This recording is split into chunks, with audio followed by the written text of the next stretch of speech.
Boa noite. É com muita alegria e satisfação que hoje estou aqui com vocês nessa proposta, né? Onde juntos vamos aprender com a doutrina espírita para que tenhamos luz no nosso raciocínio, né? E muita paz em nosso coração. Então, para quem não me conhece, eu sou Célia Patriani, né? Faço parte da Associação Médico Espírita aqui de Santos e também tenho tarefas, né, específicas no Lar Espírita Maria Máximo e no Centro Espírita Dr. Luiz Monteiro de Barros. Além da alegria, né, de participar das casas irmãs, né, presencialmente, como palestrante. Me considero uma palestrante, eu me considero mais uma aprendiz, né, que está aqui junto com todos vocês nessa energia, né, de quem quer caminhar junto com Jesus e tendo como base a contribuição preciosa da doutrina espírita de Allan Kardec, né? Então, o nosso tema de hoje, será que vai precisar? Isso, obrigada.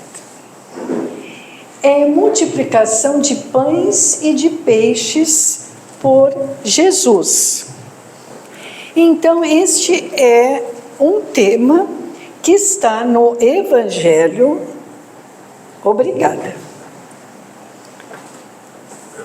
E que nós hoje vamos fazer uma reflexão e aprender, né, o significado de cada ação que Jesus realizou nesse fenômeno, né, descrito no Evangelho. Então vamos lá. Para cá.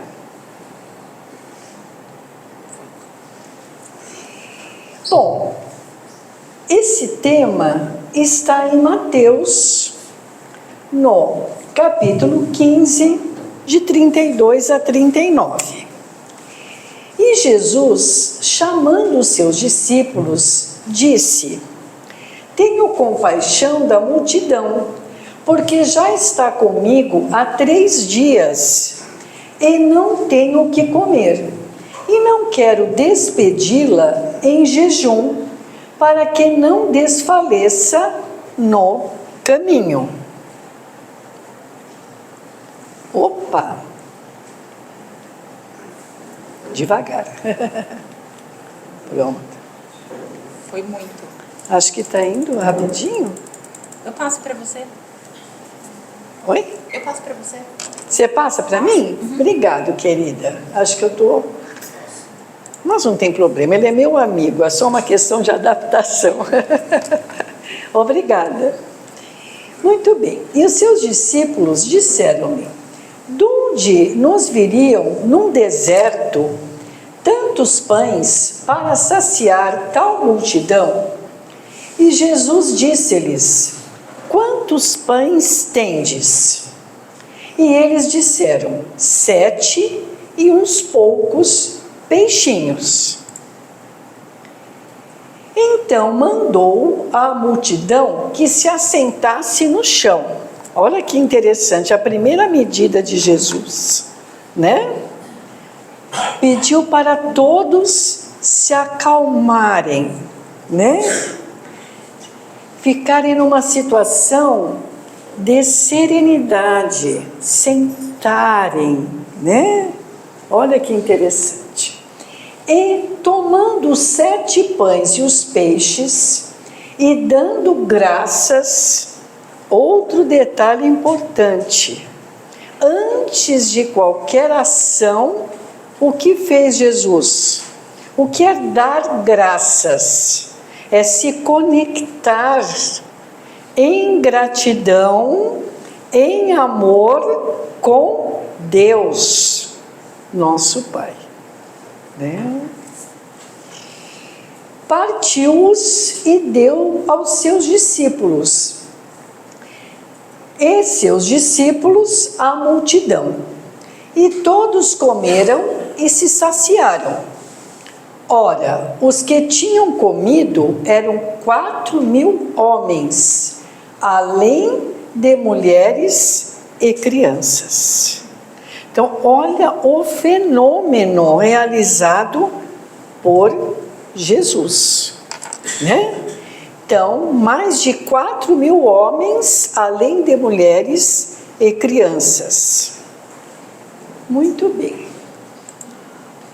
Então, inicialmente, nós vamos fazer algumas considerações, né?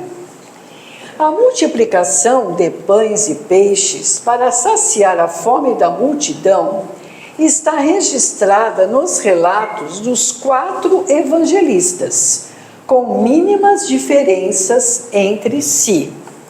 Então, quem são os 4 evangelistas? Né? Temos Mateus, que foi discípulo, né? E que acompanhou Jesus ao longo, né, de toda a sua trajetória aqui na Terra. O outro é João, outro discípulo também, né? Muito conhecido de todos, o único discípulo que teve um desencarne não violento, né? Ele ficou velhinho, junto com quem? Com Maria, a mãe de Jesus, né? Lá em Éfeso, na igreja de lá, né? Então, João. Depois temos Marcos, que não chegou a conhecer Jesus, mas que teve toda uma bagagem da igreja iniciante, né? E que temos relatos interessantes sobre Marcos no livro Paulo e Estevão, né?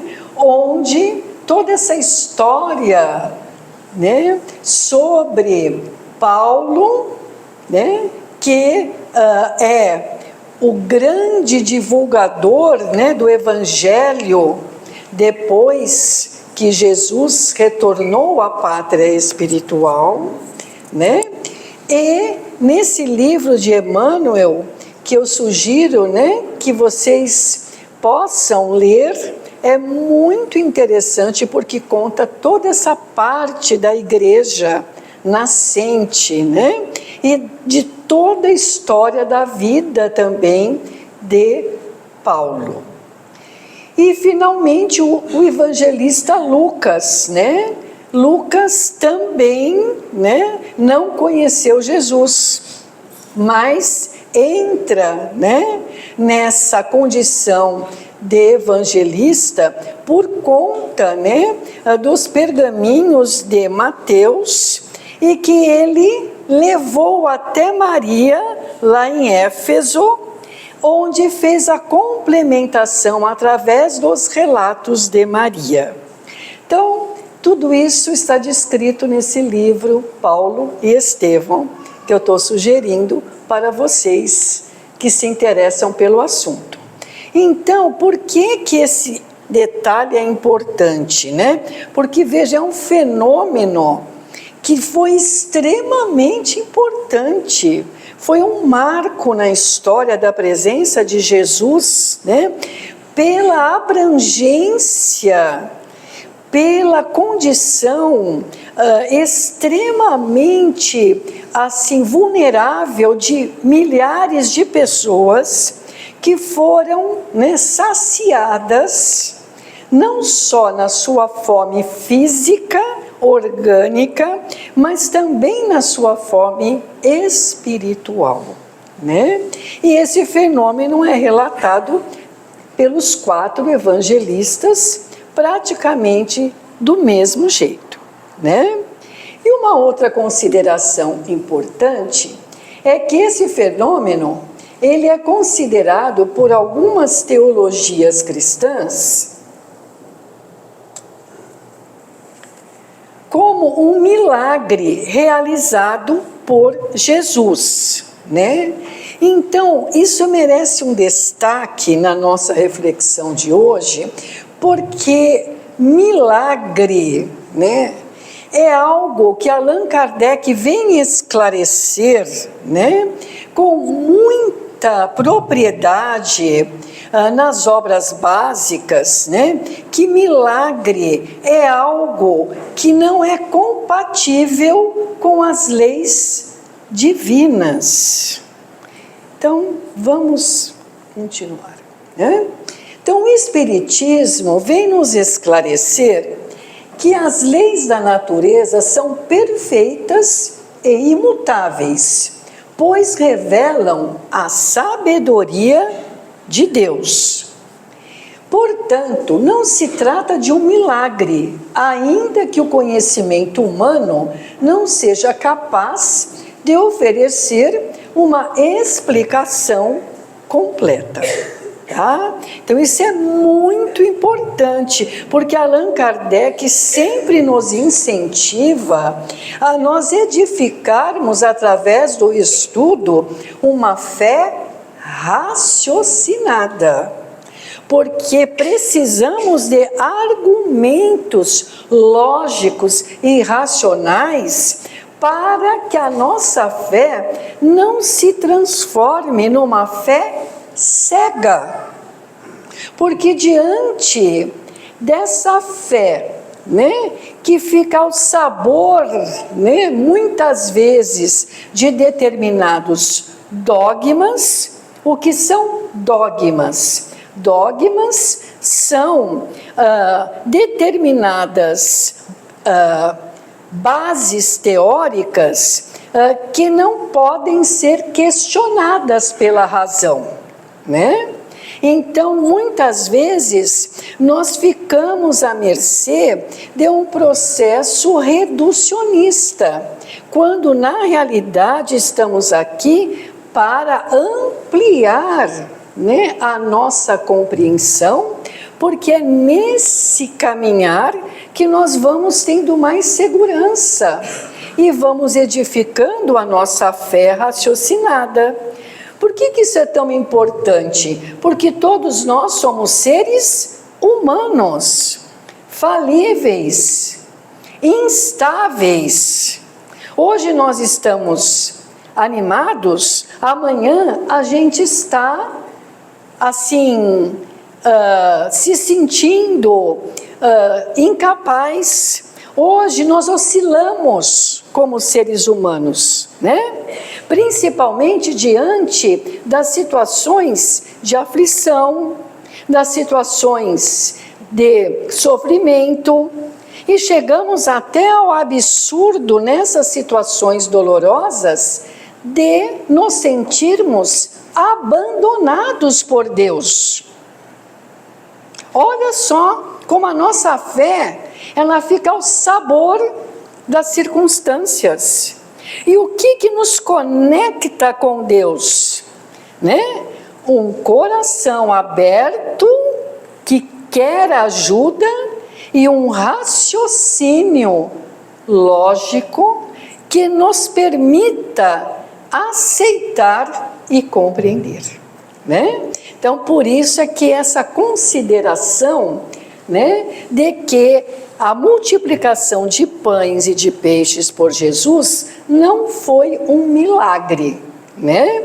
E aí existem algumas propostas. Aqui, Eliseu Rigonati, né, nos traz uma das hipóteses para a gente tentar compreender o fenômeno.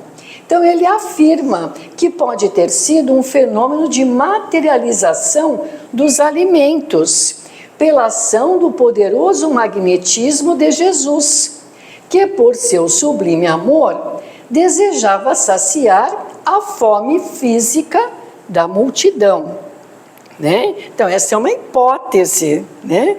Onde em nenhuma circunstância isso vai diminuir o amor ou poder de Jesus sobre as leis. Ele segue a lei divina, mas ele tem conhecimento profundo para manipular energias, fluidos, inclusive que nós nem fazemos ideia, né?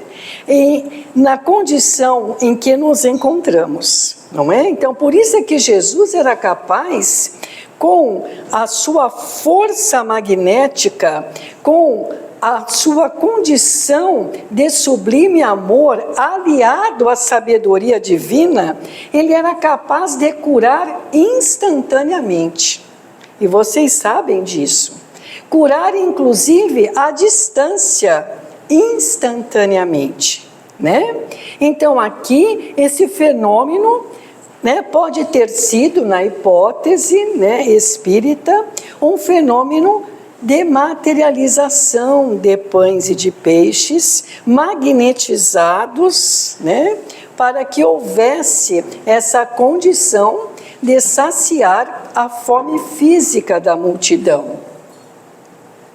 E Allan Kardec complementa esse raciocínio em A Gênese, né?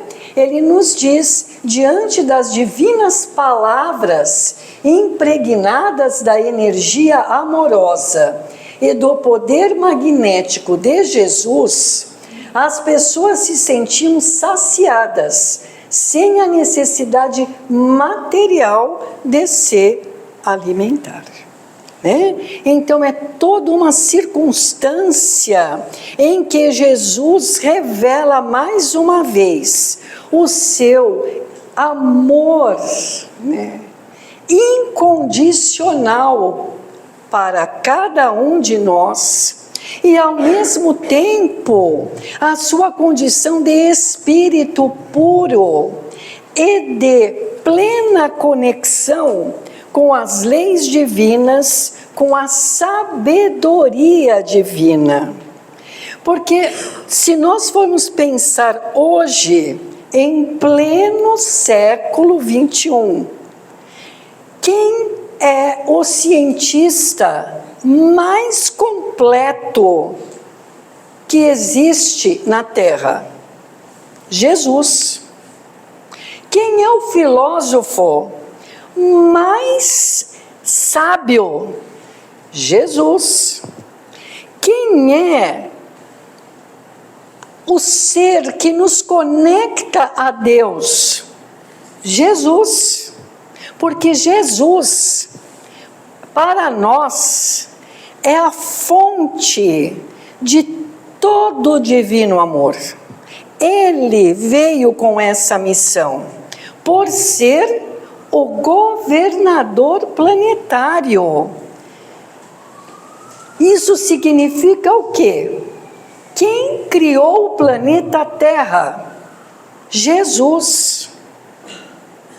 Quem organizou a vida, né, material aqui no nosso planeta? Jesus. Aonde tudo isso está descrito em detalhes? No livro que eu vi que vocês estão estudando, não é?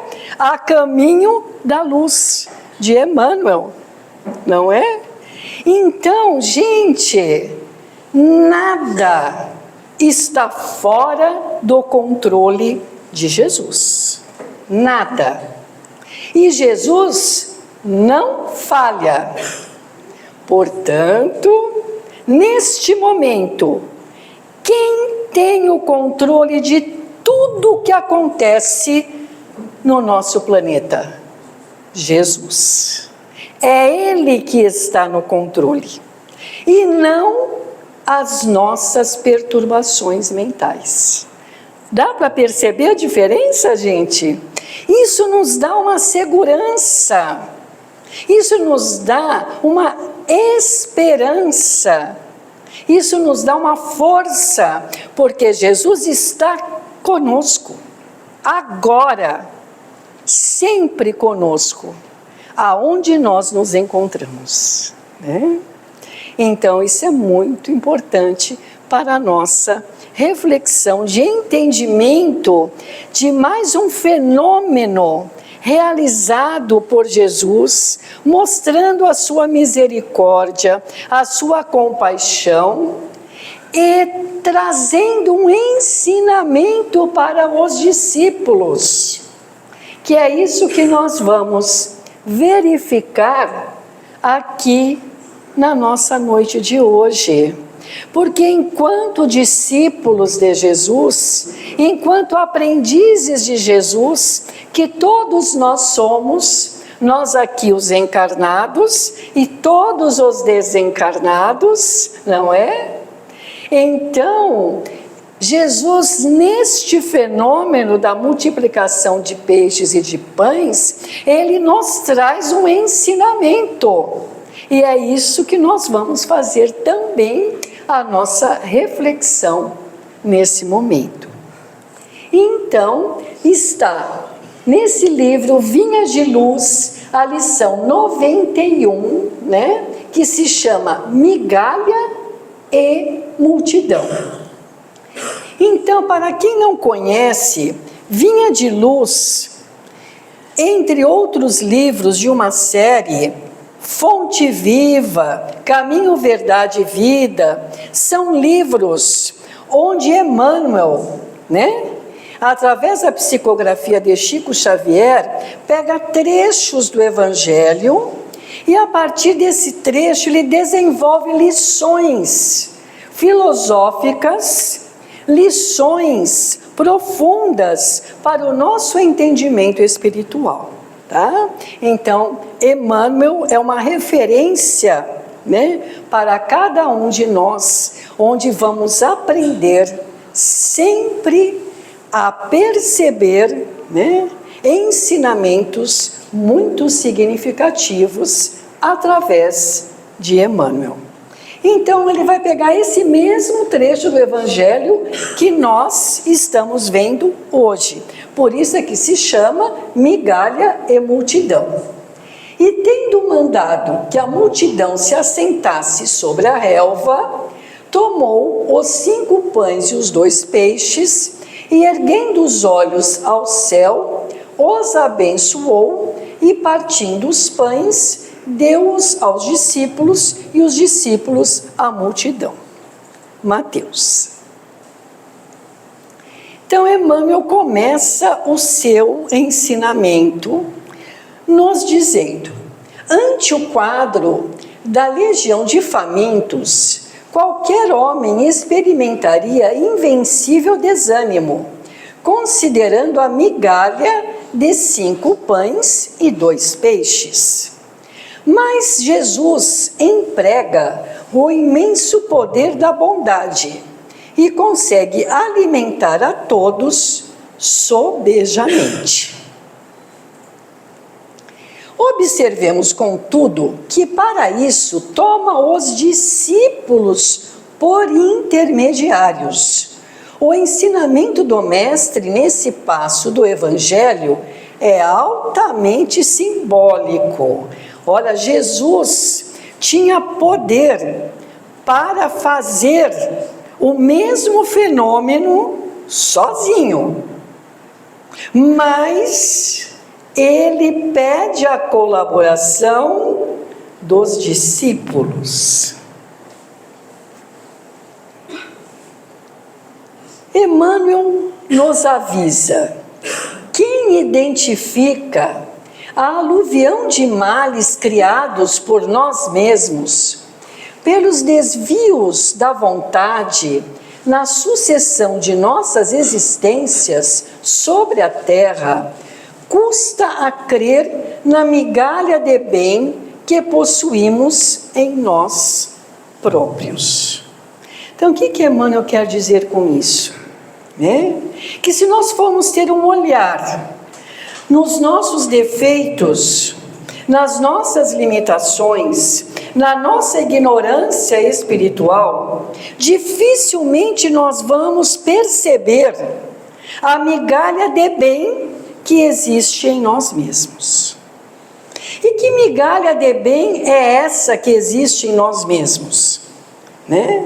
a essência divina, porque nós somos filhos de Deus. Nós temos o DNA divino em nós mesmos.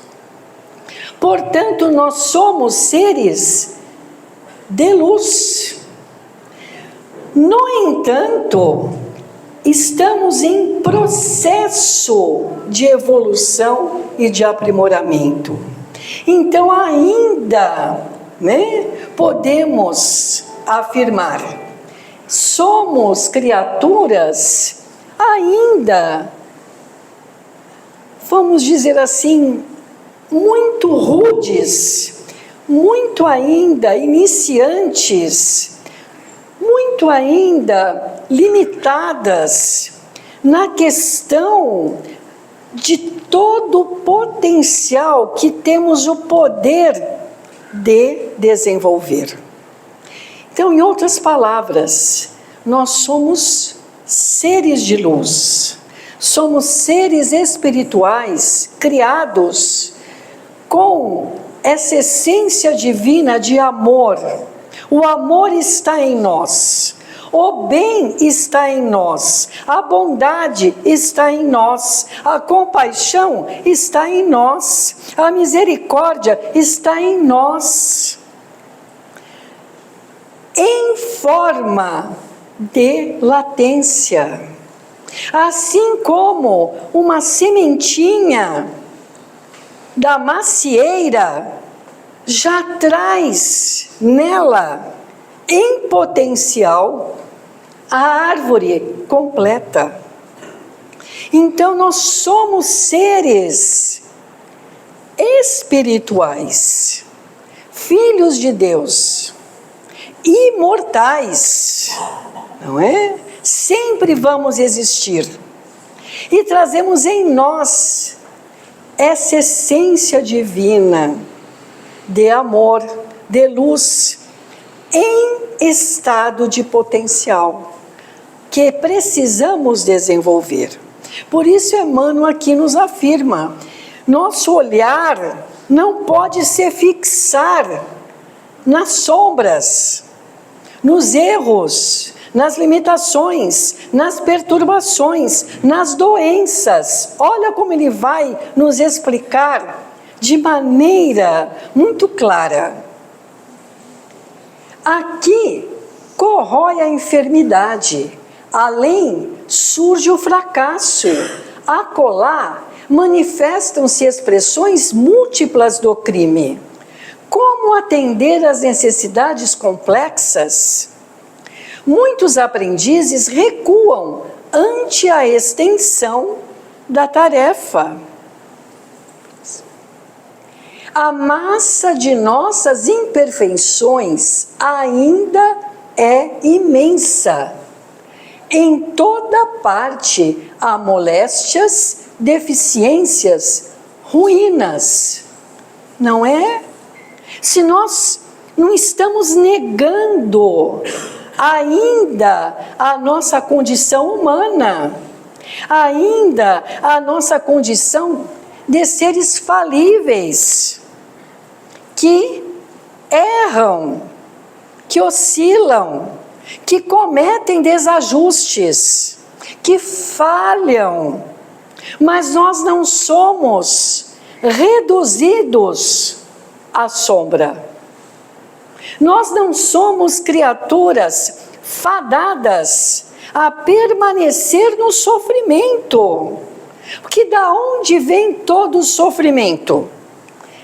Da distância, da negação de Deus, não é?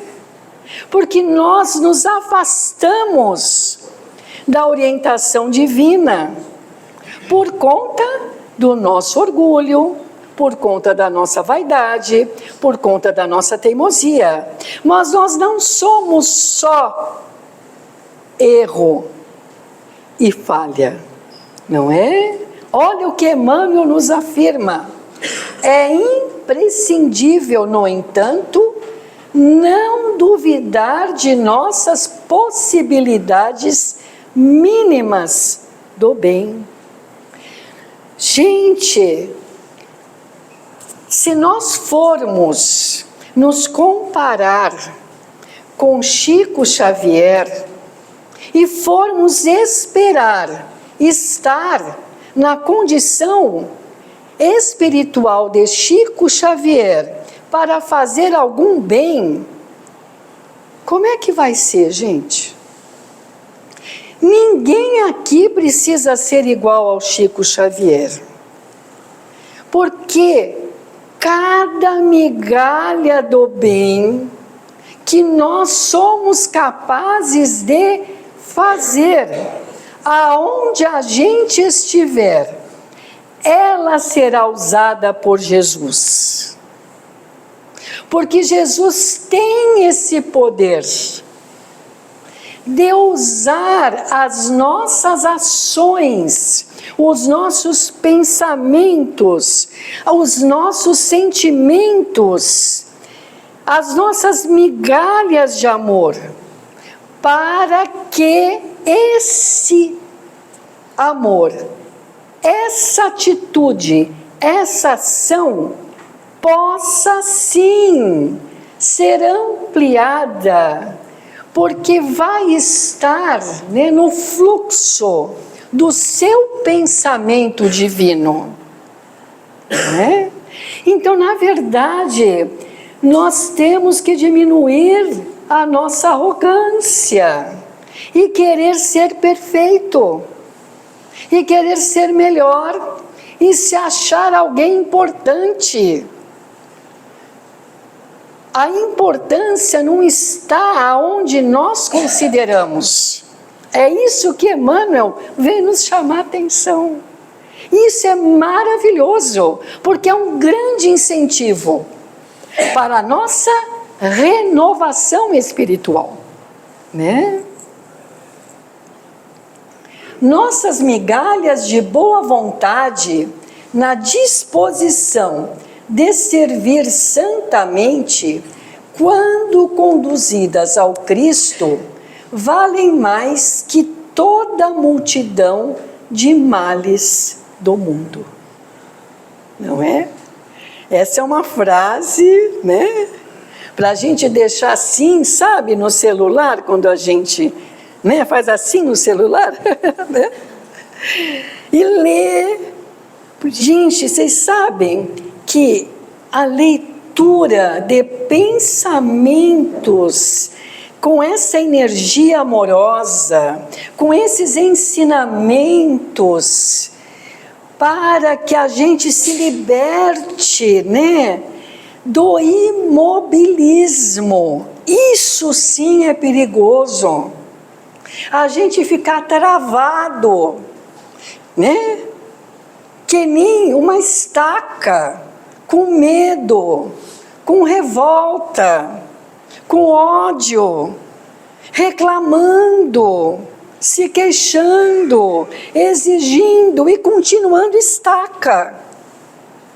Veja, essa é a nossa migalha de ação, né?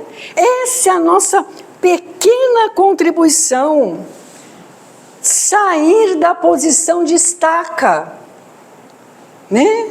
Sair da posição de quem está rígido ali, né? Vivendo num passado, muitas vezes, né? Numa atmosfera doentia que nós criamos e que nos faz sofrer. Ou então vivendo uma ansiedade lá no futuro por algo que nós queremos controlar e que não temos o controle. Porque quem tem o controle absoluto da vida? Deus. E aqui no nosso planeta, quem tem o controle absoluto da vida? Jesus. O que é que nós controlamos, afinal de contas? O que nós estamos sentindo no coração? Nós temos absoluto controle sobre o nosso sentimento que está no coração. Ah, mas eu sinto raiva. Sim, é humano. Ah, mas eu tenho vontade de me vingar. Sim, também é humano. Mas nós não estamos fadados a sermos reféns do mal. Olha a lição que Emmanuel nos traz, né? A nossa migalha de boa vontade, a nossa migalha de solidariedade, a nossa migalha de tolerância, a nossa migalha de otimismo, a nossa migalha de paciência, a nossa migalha de acolhimento, a nossa migalha de esperança. Nós temos esse poder, essa é a nossa parte.